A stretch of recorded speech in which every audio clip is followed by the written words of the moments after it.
Hello and welcome to this guide for hints and tips on how to get the most out of Raid Heroes Total War. I'll try to cover everything that I found useful from basics to advanced gameplay using only free-to-play methods, so let's get started. On the quest tab you will have a daily challenge meter that currently goes to 2,000 medals and past that to 10,000 with the possibility to earn over 5,000 purple stars, and the progress resets every day. This meter fills up via most activities, such as completing raids, battling in the arena, even levelling up your castle buildings. The Heroes tab will show the current squad who is in your team, as well as the roster of heroes and traps. You will start off with only a few heroes and build up your team via rewards from your castle, the trader, or event raids, which will rotate heroes each new event. Each character will have a special move. For example, your knight will be able to stun, whereas other characters such as the healer will be able to heal the rest of your team. It's important to level up your character's abilities. Each ability goes from 1 to 10, and then you're met with a level cap, and you have to spend blue crystals. But don't worry, you only have to spend the blue crystals for that level cap once. You will, however, have to spend the money again if you restart the main raid. Another helpful tip is that you can hold down the upgrade button, and it will then switch to upgrading via 10 at a time, and if you hold it down even further, it will then upgrade to max. Now, DPS with the fist icon only improves the character's melee damage and not the range damage, therefore you will want to invest in your elf's shoot and not the melee. In the arena especially, it's important to know the speed of your opponent's attack. I would never put an archer against an elf, for example, as the archer's shot takes 3.7 seconds, whereas the elf only takes 2.8 seconds. Therefore, the archer, their attack is slower and they'll be hit first. You can select new raid as many times as you want. At the early stages you'll want to grind this and get as far as possible. If you run out of resources or cannot defeat the enemy, simply start again. An important point to make is if you reset the raid, all money generating buildings will go back to level 1. While raiding you'll come across an enemy castle.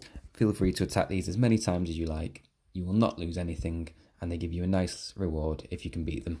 If you can't beat them, you can change the opponent for crystals, but you will get a new castle on each level, which is every 10 raids.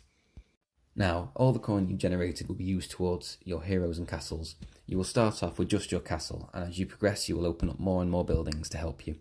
They range from making gold, crystals, portals, gems, and hero making buildings. As previously mentioned, if you reset the raid, all money generating buildings, as well as heroes, will go back to level 1. Your other buildings, such as diamonds, will stay the same, and these will provide a nice steady income of gems.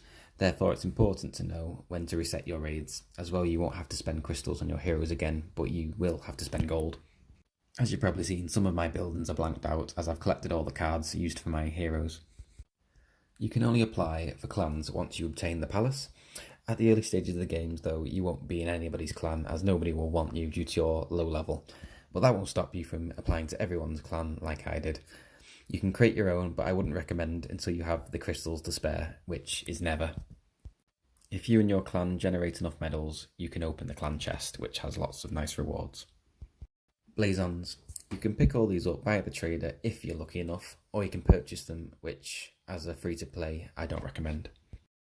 If you're going to stick this game out in the long run, then I'd personally save up your Blazons and you can use them for later game, as they will only really provide you with the most value if you are at the stage where you can max out the daily reward meter, as these will grant you 2 to 3 rewards. Therefore, instead of 1,000 gems, you'll get 2 or 3,000, as well as 2 heroes, you'll get basically loads more.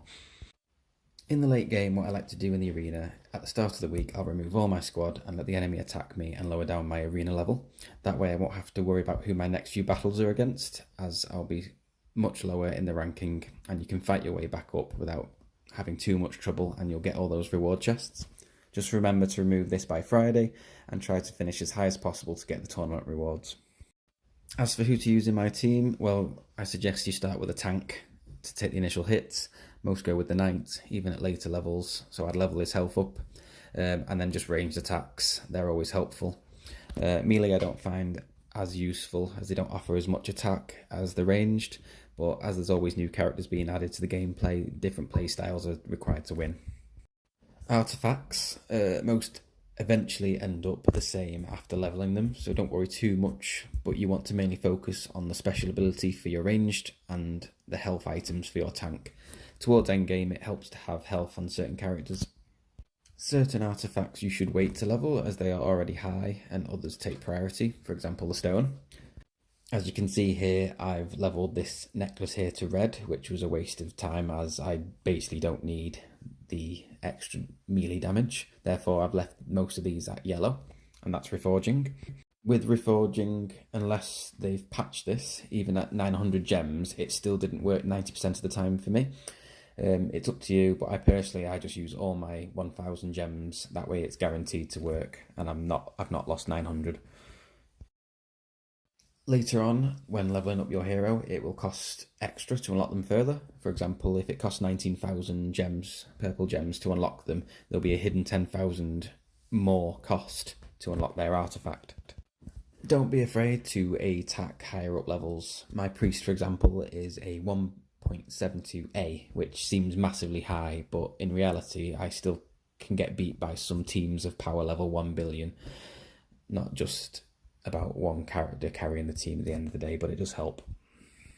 Not too sure about the trader's random spawn times, but for me, he always seems to spawn a few hours apart. For example, he'll spawn at 8 AM, then 12, 4, and then 8 in the evening. I can do a full raid and he won't pop back up if he's just spawned within the hour. The amount that he charges for his goods, I believe, are determined by how far you are currently on the main raid map. For example, if you've just reset and at a fight level 1, he will charge a few hundred coin, but then he'll charge millions if you're further up at level 70. Always, always, always pick up crystals from the trader. They, to me, are the most valuable currency. If you're still collecting hero cards, I would spend money on new hero cards, but never use crystals. The purple gems, it depending on where you're at, I would not purchase them from the trader as late game. You can just farm these at a lot higher rate from the daily progress bar. And as you probably realise, the more you roll the trader's loot, the more it costs. I find that rolling about 320 crystals is a good choice for always being in the positive. Any more than that, and it's probably not worth it, but that depends on you and how many you currently own. Using the Blazon to speed up your battles while raiding, you can select the top right corner of a fight to speed up the time while having an active Blazon. My biggest tip for you guys for quick, easy medals would be that every time you level up a hero, you generate a medal. It may not seem like much, but if you have 10 heroes with level 10 abilities and health, that's 2,000 medals and your basic daily banner completed in less than a minute. For your main strategy, I recommend fighting it out against the main raid, doing as much as possible and restarting over and over until you have a good few levels to your character, and you can then pick up a nice amount of money to spend on your castle. I'd rotate spending on the castle and building up your buildings to supply you with a steady stream of hero cards and gems. At one point, you should just stop restarting the main raid, as to keep your money generating buildings still leveled. Each day you just pick up your money and level the buildings up further.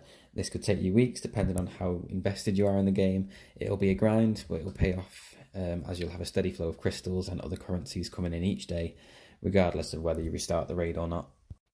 Once your gem buildings are around level 20 plus, you can start to restart the raids again and farm for those purple stars.